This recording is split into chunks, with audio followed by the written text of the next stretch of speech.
রাষ্ট্রপতি নির্বাচনে সংসদ সদস্যরা নিজ দলের বাইরের প্রার্থীকে ভোট দিতে পারবেন না বলে জানিয়েছেন জাতীয় সংসদের চিফ হুইপ নুরুল ইসলাম। তিনি বলেছেন, সংবিধানের ৭০ অনুচ্ছেদ কার্যকর আছে। ফলে কেউ দলের সিদ্ধান্তের বাইরে গিয়ে ভোট দিলে তার সংসদ সদস্যপদ বাতিল হবে। রাষ্ট্রপতি নির্বাচন উপলক্ষে প্রস্তুতিমূলক সভা শেষে জাতীয় সংসদের মিডিয়া সেন্টারে এক সংবাদ সম্মেলনে এ কথা বলেন চিফ হুইপ। ২০ আগস্ট দেশের ২৩তম রাষ্ট্রপতি নির্বাচনে ভোট গ্রহণের দিন নির্ধারিত আছে। সংবিধান অনুসারে সংসদ সদস্যদের ভোটে রাষ্ট্রপতি নির্বাচিত হবেন। সংবিধানের ৭০ অনুচ্ছেদে বলা আছে, কেউ একটি দলের প্রার্থী হিসেবে নির্বাচিত হয়ে সেই দল ছেড়ে দিলে তার সংসদীয় আসন চলে যাবে। এছাড়া সংসদে নিজের দলের বিরুদ্ধে ভোট দিলে তার আসন শূন্য হবে। তবে রাষ্ট্রপতি নির্বাচনে ৭০ অনুচ্ছেদ প্রয়োগ হওয়া না হওয়া নিয়ে নানা মত আছে।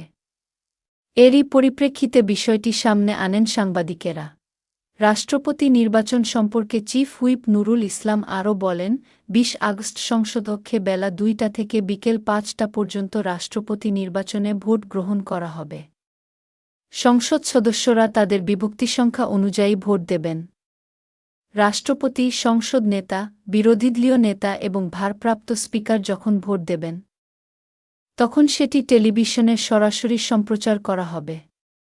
ভোট গণনা থেকে শুরু করে ফলাফল হওয়া পর্যন্ত সরাসরি সম্প্রচার চলবে। ভোটের দিন সংসদ কক্ষে বৈঠক ডাকবেন প্রধান নির্বাচন কমিশনার। এই বৈঠকে যার যার আসনে সংসদ সদস্যরা বসবেন। নির্বাচনী কর্তা হিসেবে প্রধান নির্বাচন কমিশনারই বৈঠকে সভাপতিত্ব করবেন। সংবাদ সম্মেলনে বিরোধীদলীয় চিফ হুইপ ও জাতীয় নাগরিক পার্টির এনসিপি আহ্বায়ক নাহিদ ইসলাম জানান, জুলাই সনদ অনুযায়ী রাষ্ট্রপতি নির্বাচনটা হওয়া উচিত ছিল। যেহেতু গণভোটের রায়ও সংস্কারের পক্ষে এসেছে, তাই ৭০ অনুচ্ছেদ সংস্কার করে রাষ্ট্রপতি নির্বাচন করা যেত। তাহলে নির্বাচিত রাষ্ট্রপতি আরও বেশি সম্মানিত ও গ্রহণযোগ্য হতেন।